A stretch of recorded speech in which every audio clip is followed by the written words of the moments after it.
Hi, പുതിയൊരു വീഡിയോയിലേക്ക് സ്വാഗതം. ഈ വീഡിയോ ഹയർച്ചിനെ കുറിച്ച് തന്നെയാണ്. നമ്മൾ ഒരുപാട് കാലമായി ഹയർച്ചിനെ കുറിച്ച് വീഡിയോ ചെയ്തിട്ട്. അപ്പോൾ ഈ വീഡിയോ ചെയ്യാനുള്ള പ്രധാന കാരണം എന്ന് വെച്ച് കഴിഞ്ഞാൽ ഹയർച്ചിൻ്റെ നിക്ഷേപകർക്ക് പണം കൊടുക്കാനുള്ള ആ ഒരു നടപടിക്രമങ്ങൾ സർക്കാർ തലത്തിൽ അല്പം വൈകിയാണെങ്കിലും അത് തുടങ്ങിയിട്ടുണ്ട്. ശരിക്കും പറഞ്ഞു കഴിഞ്ഞാൽ ഈ പ്രൊഫഷണൽ അറ്റാച്ച്മെൻറ്റ് ചെയ്യുന്ന സമയത്ത് തന്നെ ചെയ്യേണ്ട ഒരു കാര്യമാണ് നിക്ഷേപകരുടെ ലിസ്റ്റ് എടുത്ത് അത് കോടതിയിൽ കൊടുക്കുക എന്നുള്ളത്. ഇത്രയും നിക്ഷേപകരുണ്ട്, അത് കോടതിയിൽ കൊടുക്കുക എന്നുള്ളത് ഈ പ്രൊഫഷണൽ അറ്റാച്ച്മെൻറ്റ് ചെയ്യുന്ന മുറക്ക് തന്നെ ചെയ്യേണ്ട കാര്യമാണ്. പക്ഷേങ്കിൽ അത് പ്രൊഫഷണൽ അറ്റാച്ച്മെൻറ്റ് പെർമനൻ്റ് അറ്റാച്ച്മെൻ്റായി അത് ഇവരുടെ പ്രോപ്പർട്ടീസൊക്കെ അറ്റാച്ച് ചെയ്ത് സെല്ല് ചെയ്യാനുള്ള ഓർഡറും ഡെസിഗ്നേറ്റഡ് കോർട്ടിൽ നിന്ന് വന്നതിന് ശേഷവും ഈ 9 മാസക്കാലത്തിനിടയിൽ അത്തരൊരു നടപടികൾ ഉണ്ടായിട്ടില്ല. ഹൈറിച്ച് തന്നെ കോടതിയിൽ ഇവരുടെ അപ്പീല് ആദ്യത്തെ വാദം എന്ന് പറയുന്നത് സർക്കാർ നടപടികൾ എടുക്കുന്നില്ല, നിക്ഷേപകരുടെയും അസറ്റ് ആൻഡ് ലയബിലിറ്റി ലിസ്റ്റ് ഇതുവരെ ഉണ്ടാക്കിയിട്ടില്ല എന്നുള്ളതാണ്. അസറ്റ് ആൻഡ് ലയബിലിറ്റിയും ലിസ്റ്റും ഉണ്ടാക്കണം, അതിന് ഒരു കമ്മിറ്റിയെ നിശ്ചയിക്കണം എന്നൊക്കെയായിരുന്നു ഹൈറിച്ചിൻ്റെ വക്കീലന്മാർ അപ്പീൽ കോർട്ടിൽ ഘോരഘോരം ബാധിച്ചുകൊണ്ടിരുന്നത്. എന്നാൽ അതിന് പരിഹാരമായിരിക്കുകയാണ്. ഇന്നലെയാണ് തൃശ്ശൂർ ജില്ലാ കലക്ടർ അർജുൻ പാണ്ഡ്യൻ അതിനുള്ള നിർദ്ദേശങ്ങൾ കൊടുത്തിരിക്കുന്നത്. അത് ഇന്നലെ തന്നെ PRDയിൽ നിന്ന് ചില ഫേസ്ബുക്ക് പേജിൽ വരികയും അതിനുശേഷം ഈ ഫേസ്ബുക്ക് പേജിൻ്റെ ആൾക്കാരെ വിളിച്ച് ഒന്നും അറിയാത്ത ലീഡർമാർ ചീത്ത വിളിക്കുന്നതും മറ്റു കാര്യങ്ങളൊക്കെ നമ്മൾ ഇന്നലെ കണ്ടു. അല്പം വൈകിയാണെങ്കിൽ അവർക്ക് അതിൻ്റെ കാര്യങ്ങൾ ബോധ്യപ്പെട്ടു. ഇവർ ഇന്നലെ രാത്രി തന്നെ രക്ഷപ്പെടാൻ വേണ്ടിയിട്ടൊരു സൂം മീറ്റിംഗ് ഒക്കെ തട്ടിക്കൂട്ടി. ഇവർക്ക് എന്തുണ്ടായാലും ഇവരുടെ കാര്യങ്ങളൊക്കെ അവതാളത്തിലാകുന്ന സമയത്ത് ഇവർക്ക് രക്ഷയാകുന്നത് ഒരു സൂം മീറ്റിംഗ് ആണ്. സൂം മീറ്റിംഗ് നടത്തി കഴിഞ്ഞാൽ എല്ലാ മണ്ടന്മാരും പിന്നെയും തിരുമണ്ടന്മാരായി മാറും എന്നുള്ളതാണ്. അപ്പോൾ ഇന്നലത്തോടുകൂടി അത് അവർക്കുള്ള കാര്യങ്ങളൊക്കെ മാറി. പക്ഷേങ്കിൽ ഇന്ന് പത്രത്തിൽ ഇതിൻ്റെ വാർത്തകൾ വന്നതോടുകൂടി പിന്നെയും ഇവർ CM വിത്ത് മീയിൽ വിളിക്കുന്നു. നമ്മളെ കോടതിയിലാണ്, നമ്മൾ 5000 പേരുടെ ജാഥ നടത്തി, പിന്നെ 30,000 ആൾക്കാരുടെ വക്കാലത്ത് കൊടുത്തു, പിന്നെ എന്തിനാണ് കലക്ടർ ഇത്തരം നടപടികൾ എടുക്കുന്നത് എന്നൊക്കെയാണ് ചോദിക്കുന്നത്. ഇവരുടെ വക്കീൽ തന്നെ പറഞ്ഞു, ഇത് നിക്ഷേപകർക്ക് പണം കൊടുക്കാനുള്ള ഒരു നടപടിക്രമത്തിൻ്റെ ഭാഗമാണ് എന്നുള്ള കാര്യങ്ങൾ.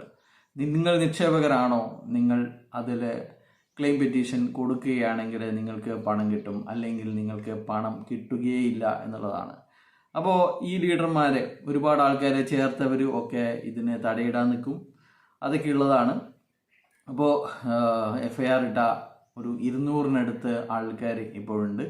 അപ്പോൾ അവർക്ക് പണം കിട്ടണം, അവർക്ക് ഇതിൻ്റെ ഒന്നും ആവശ്യമില്ല. അവരുടെ ലിസ്റ്റൊക്കെ സർക്കാരിൻ്റെ പക്കലുണ്ട്, അല്ലെങ്കിൽ ക്രൈം ബ്രാഞ്ചിൻ്റെ പക്കലുണ്ട്. അവർ ഇത്തരത്തിലുള്ള ഫോമുകളൊന്നും കൊടുക്കേണ്ട ആവശ്യമില്ല.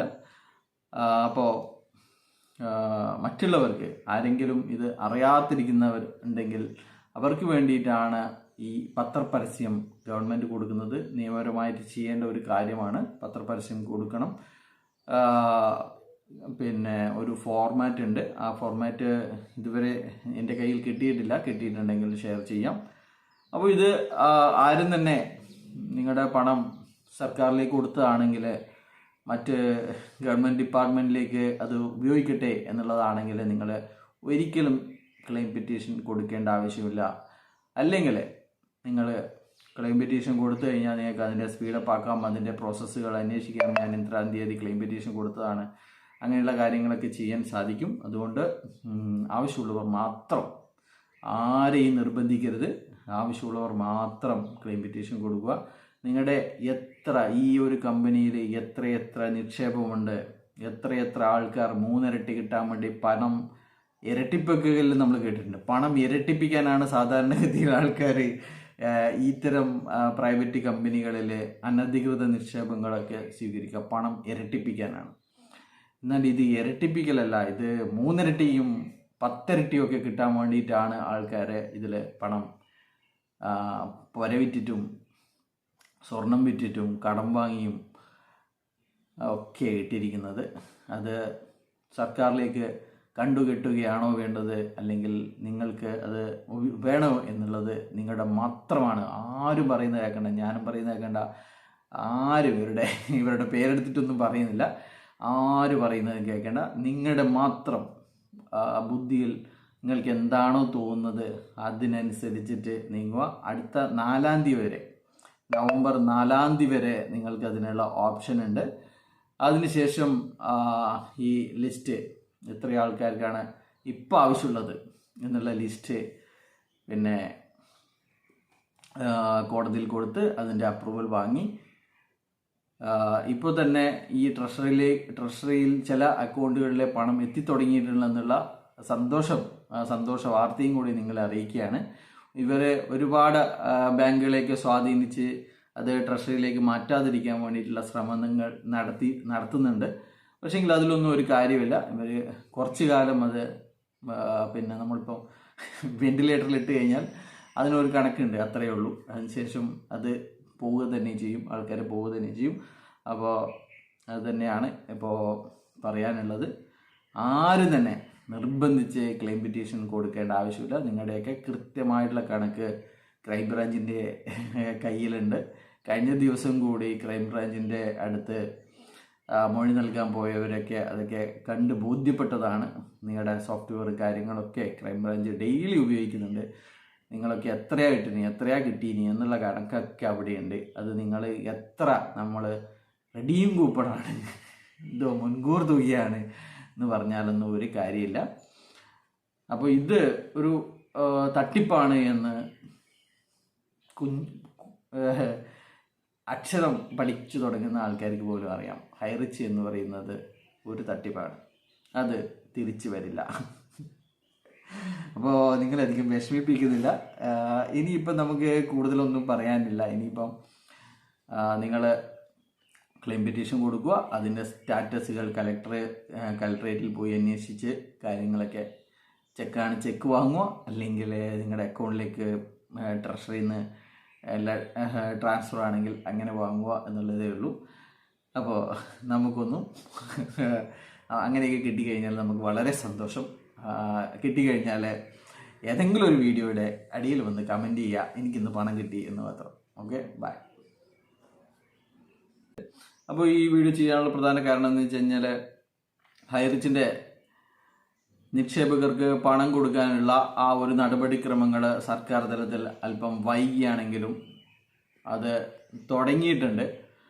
ശരിക്കും പറഞ്ഞു കഴിഞ്ഞാൽ ഈ പ്രൊവിഷണൽ അറ്റാച്ച്മെൻറ്റ് ചെയ്യുന്ന സമയത്ത് തന്നെ ചെയ്യേണ്ട ഒരു കാര്യമാണ് നിക്ഷേപകരുടെ ലിസ്റ്റ് എടുത്ത് അത് കോടതിയിൽ കൊടുക്കുക എന്നുള്ളത്. ഇത്രയും നിക്ഷേപകരുണ്ട്, അത് കോടതിയിൽ കൊടുക്കുക എന്നുള്ളത് ഈ പ്രൊവിഷണൽ അറ്റാച്ച്മെൻറ്റ് ചെയ്യുന്ന മുറക്ക് തന്നെ ചെയ്യേണ്ട കാര്യമാണ്. പക്ഷേങ്കിൽ അത് പ്രൊവിഷണൽ അറ്റാച്ച്മെൻറ്റ് പെർമനൻ്റ് അറ്റാച്ച്മെൻ്റായി അത് ഇവരുടെ പ്രോപ്പർട്ടീസൊക്കെ അറ്റാച്ച് ചെയ്ത് സെല്ല് ചെയ്യാനുള്ള ഓർഡറും ഡെസിഗ്നേറ്റഡ് കോർട്ടിൽ നിന്ന് വന്നതിന് ശേഷവും ഈ 9 മാസക്കാലത്തിനിടയിൽ അത്തരം നടപടികൾ ഉണ്ടായിട്ടില്ല. ഹൈറിച്ച് തന്നെ കോടതിയിൽ ഇവരുടെ അപ്പീല് ആദ്യത്തെ വാദം എന്ന് പറയുന്നത് സർക്കാർ നടപടികൾ എടുക്കുന്നില്ല, നിക്ഷേപകരുടെയും അസറ്റ് ആൻഡ് ലയബിലിറ്റി ലിസ്റ്റ് ഇതുവരെ ഉണ്ടാക്കിയിട്ടില്ല എന്നുള്ളതാണ്. അസറ്റ് ആൻഡ് ലയബിലിറ്റിയും ലിസ്റ്റും ഉണ്ടാക്കണം, അതിന് ഒരു കമ്മിറ്റിയെ നിശ്ചയിക്കണം എന്നൊക്കെയായിരുന്നു ഹൈറിച്ചിൻ്റെ വക്കീലന്മാർ അപ്പീൽ കോർട്ടിൽ ഘോരം ബാധിച്ചുകൊണ്ടിരുന്നത്. എന്നാൽ അതിന് പരിഹാരമായിരിക്കുകയാണ്. ഇന്നലെയാണ് തൃശ്ശൂർ ജില്ലാ കലക്ടർ അർജുൻ പാണ്ഡ്യൻ അതിനുള്ള നിർദ്ദേശങ്ങൾ കൊടുത്തിരിക്കുന്നത്. അത് ഇന്നലെ തന്നെ PRDയിൽ നിന്ന് ചില ഫേസ്ബുക്ക് പേജിൽ വരികയും അതിനുശേഷം ഈ ഫേസ്ബുക്ക് പേജിൻ്റെ ആൾക്കാരെ വിളിച്ച് ഒന്നും അറിയാത്ത ലീഡർമാർ ചീത്ത വിളിക്കുന്നതും മറ്റു കാര്യങ്ങളൊക്കെ നമ്മൾ ഇന്നലെ കണ്ടു. അല്പം വൈകിയാണെങ്കിൽ അവർക്ക് അതിൻ്റെ കാര്യങ്ങൾ ബോധ്യപ്പെട്ടു. ഇവർ ഇന്നലെ രാത്രി തന്നെ രക്ഷപ്പെടാൻ വേണ്ടിയിട്ടൊരു സൂം മീറ്റിംഗ് ഒക്കെ തട്ടിക്കൂട്ടി. ഇവർക്ക് എന്തുണ്ടായാലും ഇവരുടെ കാര്യങ്ങളൊക്കെ അവതാളത്തിലാകുന്ന സമയത്ത് ഇവർക്ക് രക്ഷയാകുന്നത് ഒരു സൂം മീറ്റിംഗ് ആണ്. സൂം മീറ്റിംഗ് നടത്തി കഴിഞ്ഞാൽ എല്ലാ മണ്ടന്മാരും പിന്നെയും തിരുമണ്ടന്മാരായി മാറും എന്നുള്ളതാണ്. അപ്പോൾ ഇന്നലത്തോടുകൂടി അത് അവർക്കുള്ള കാര്യങ്ങളൊക്കെ മാറി. പക്ഷേങ്കിൽ ഇന്ന് പത്രത്തിൽ ഇതിൻ്റെ വാർത്തകൾ വന്നതോടുകൂടി പിന്നെയും ഇവർ CM വിത്ത് മീയിൽ വിളിക്കുന്നു, നമ്മളെ കോടതിയിലാണ്, നമ്മൾ 5000 പേരുടെ ജാഥ നടത്തി, പിന്നെ 30,000 ആൾക്കാരുടെ വക്കാലത്ത് കൊടുത്തു, പിന്നെ എന്തിനാണ് പിന്നെ കളക്ടർ ഇത്തരം നടപടികൾ എടുക്കുന്നത് എന്നൊക്കെയാണ് ചോദിക്കുന്നത്. ഇവരുടെ വക്കീൽ തന്നെ പറഞ്ഞു ഇത് നിക്ഷേപകർക്ക് പണം കൊടുക്കാനുള്ള ഒരു നടപടിക്രമത്തിൻ്റെ ഭാഗമാണ് എന്നുള്ള കാര്യങ്ങൾ. നിങ്ങൾ നിക്ഷേപകരാണോ, നിങ്ങൾ അതിൽ ക്ലെയിം പെറ്റീഷൻ കൊടുക്കുകയാണെങ്കിൽ നിങ്ങൾക്ക് പണം കിട്ടും, അല്ലെങ്കിൽ നിങ്ങൾക്ക് പണം കിട്ടുകയില്ല എന്നുള്ളതാണ്. അപ്പോൾ ഈ ലീഡർമാരെ ഒരുപാട് ആൾക്കാരെ ചേർത്തവർ ഒക്കെ ഇതിനെ തടയിടാൻ നിൽക്കും, അതൊക്കെ ഉള്ളതാണ്. അപ്പോൾ FIR ഇട്ട ഒരു 200-നടുത്ത് ആൾക്കാർ ഇപ്പോഴുണ്ട്. അപ്പോൾ അവർക്ക് പണം കിട്ടണം, അവർക്ക് ഇതിൻ്റെ ഒന്നും ആവശ്യമില്ല. അവരുടെ ലിസ്റ്റൊക്കെ സർക്കാരിൻ്റെ പക്കലുണ്ട്, അല്ലെങ്കിൽ ക്രൈം ബ്രാഞ്ചിൻ്റെ പക്കലുണ്ട്. അവർ ഇത്തരത്തിലുള്ള ഫോമുകളൊന്നും കൊടുക്കേണ്ട ആവശ്യമില്ല. അപ്പോൾ മറ്റുള്ളവർക്ക് ആരെങ്കിലും ഇത് അറിയാതിരിക്കുന്നവർ ഉണ്ടെങ്കിൽ അവർക്ക് വേണ്ടിയിട്ടാണ് ഈ പത്രപരസ്യം ഗവൺമെൻറ് കൊടുക്കുന്നത്. നിയമപരമായിട്ട് ചെയ്യേണ്ട ഒരു കാര്യമാണ്, പത്രപരസ്യം കൊടുക്കണം. പിന്നെ ഒരു ഫോർമാറ്റ് ഉണ്ട്, ആ ഫോർമാറ്റ് ഇതുവരെ എൻ്റെ കയ്യിൽ കിട്ടിയിട്ടില്ല, കിട്ടിയിട്ടുണ്ടെങ്കിൽ ഷെയർ ചെയ്യാം. അപ്പോൾ ഇത് ആരും തന്നെ നിങ്ങളുടെ പണം സർക്കാരിലേക്ക് കൊടുത്തതാണെങ്കിൽ മറ്റ് ഗവൺമെൻറ് ഡിപ്പാർട്ട്മെൻറ്റിലേക്ക് അത് ഉപയോഗിക്കട്ടെ എന്നുള്ളതാണെങ്കിൽ നിങ്ങൾ ഒരിക്കലും ക്ലെയിം പെറ്റീഷൻ കൊടുക്കേണ്ട ആവശ്യമില്ല. അല്ലെങ്കിൽ നിങ്ങൾ ക്ലെയിം പെറ്റീഷൻ കൊടുത്തു കഴിഞ്ഞാൽ നിങ്ങൾക്ക് അതിൻ്റെ സ്പീഡപ്പ് ആക്കാം, അതിൻ്റെ പ്രോസസ്സുകൾ അന്വേഷിക്കാം. ഞാൻ ഇത്രാം തീയതി ക്ലെയിം പെറ്റീഷൻ കൊടുത്തതാണ്, അങ്ങനെയുള്ള കാര്യങ്ങളൊക്കെ ചെയ്യാൻ സാധിക്കും. അതുകൊണ്ട് ആവശ്യമുള്ളവർ മാത്രം, ആരെയും നിർബന്ധിക്കരുത്, ആവശ്യമുള്ളവർ മാത്രം ക്ലെയിം പെറ്റീഷൻ കൊടുക്കുക. നിങ്ങളുടെ ഈ ഒരു കമ്പനിയിൽ എത്ര നിക്ഷേപമുണ്ട്, എത്ര ആൾക്കാർ 3 ഇരട്ടി കിട്ടാൻ വേണ്ടി പണം ഇരട്ടിപ്പിക്കുകയിൽ നമ്മൾ കേട്ടിട്ടുണ്ട്. പണം ഇരട്ടിപ്പിക്കാനാണ് സാധാരണഗതിയിൽ ആൾക്കാർ ഇത്തരം പ്രൈവറ്റ് കമ്പനികളിൽ അനധികൃത നിക്ഷേപങ്ങളൊക്കെ സ്വീകരിക്കുക, പണം ഇരട്ടിപ്പിക്കാനാണ്. എന്നാൽ ഇത് ഇരട്ടിപ്പിക്കലല്ല, ഇത് 3 ഇരട്ടിയും 10 ഇരട്ടിയും ഒക്കെ കിട്ടാൻ വേണ്ടിയിട്ടാണ് ആൾക്കാർ ഇതിൽ പണം പുരവിറ്റിട്ടും സ്വർണം വിറ്റിട്ടും കടം വാങ്ങിയും ഒക്കെ ഇട്ടിരിക്കുന്നത്. അത് സർക്കാരിലേക്ക് കണ്ടുകെട്ടുകയാണോ വേണ്ടത്, അല്ലെങ്കിൽ നിങ്ങൾക്ക് അത് വേണോ എന്നുള്ളത് നിങ്ങളുടെ മാത്രമാണ്. ആരും പറയുന്നത് കേൾക്കണ്ട, ഞാനും പറയുന്നത് കേൾക്കണ്ട, ആരും ഇവരുടെ പേരെടുത്തിട്ടൊന്നും പറയുന്നില്ല, ആരും പറയുന്നത് കേൾക്കേണ്ട. നിങ്ങളുടെ മാത്രം ബുദ്ധിയിൽ നിങ്ങൾക്ക് എന്താണോ തോന്നുന്നത് അതിനനുസരിച്ചിട്ട് നീങ്ങുക. അടുത്ത 4-ാം തീയതി വരെ, നവംബർ 4-ാം തീയതി വരെ നിങ്ങൾക്ക് അതിനുള്ള ഓപ്ഷൻ ഉണ്ട്. അതിനുശേഷം ഈ ലിസ്റ്റ് എത്ര ആൾക്കാർക്കാണ് ഇപ്പോൾ ആവശ്യമുള്ളത് എന്നുള്ള ലിസ്റ്റ് പിന്നെ കോടതിയിൽ കൊടുത്ത് അതിൻ്റെ അപ്രൂവൽ വാങ്ങി ഇപ്പോൾ തന്നെ ഈ ട്രഷറിയിൽ ചില അക്കൗണ്ടുകളിലെ പണം എത്തിത്തുടങ്ങിയിട്ടുണ്ടെന്നുള്ള സന്തോഷ വാർത്തയും കൂടി നിങ്ങളെ അറിയിക്കുകയാണ്. ഇവരെ ഒരുപാട് ബാങ്കുകളേക്ക് സ്വാധീനിച്ച് അത് ട്രഷറിയിലേക്ക് മാറ്റാതിരിക്കാൻ വേണ്ടിയിട്ടുള്ള ശ്രമങ്ങൾ നടത്തുന്നുണ്ട്. പക്ഷേങ്കിൽ അതിലൊന്നും ഒരു കാര്യമില്ല. ഇവർ കുറച്ച് കാലം അത് പിന്നെ നമ്മളിപ്പോൾ വെന്റിലേറ്ററിൽ ഇട്ട് കഴിഞ്ഞാൽ അതിനൊരു കണക്കുണ്ട്, അത്രയേ ഉള്ളൂ. അതിനുശേഷം അത് പോവുക തന്നെ ചെയ്യും, ആൾക്കാർ പോവുക തന്നെ ചെയ്യും. അപ്പോൾ അത് തന്നെയാണ് ഇപ്പോൾ പറയാനുള്ളത്. ആരും തന്നെ നിർബന്ധിച്ച് ക്ലെയിം പെറ്റീഷൻ കൊടുക്കേണ്ട ആവശ്യമില്ല. നിങ്ങളുടെയൊക്കെ കൃത്യമായിട്ടുള്ള കണക്ക് ക്രൈം ബ്രാഞ്ചിൻ്റെ കയ്യിലുണ്ട്. കഴിഞ്ഞ ദിവസം കൂടി ക്രൈം ബ്രാഞ്ചിൻ്റെ അടുത്ത് മൊഴി നൽകാൻ പോയവരൊക്കെ അതൊക്കെ കണ്ട് ബോധ്യപ്പെട്ടതാണ്. നിങ്ങളുടെ സോഫ്റ്റ്വെയർ കാര്യങ്ങളൊക്കെ ക്രൈം ബ്രാഞ്ച് ഡെയിലി ഉപയോഗിക്കുന്നുണ്ട്. നിങ്ങളൊക്കെ എത്രയാ കിട്ടീനി എന്നുള്ള കണക്കൊക്കെ അവിടെയുണ്ട്. അത് നിങ്ങൾ നമ്മൾ റെഡീം കൂപ്പണാണ്, എന്തോ മുൻകൂർ തുകയാണ് എന്ന് പറഞ്ഞാലൊന്നും ഒരു കാര്യമില്ല. അപ്പോൾ ഇത് ഒരു തട്ടിപ്പാണ് എന്ന്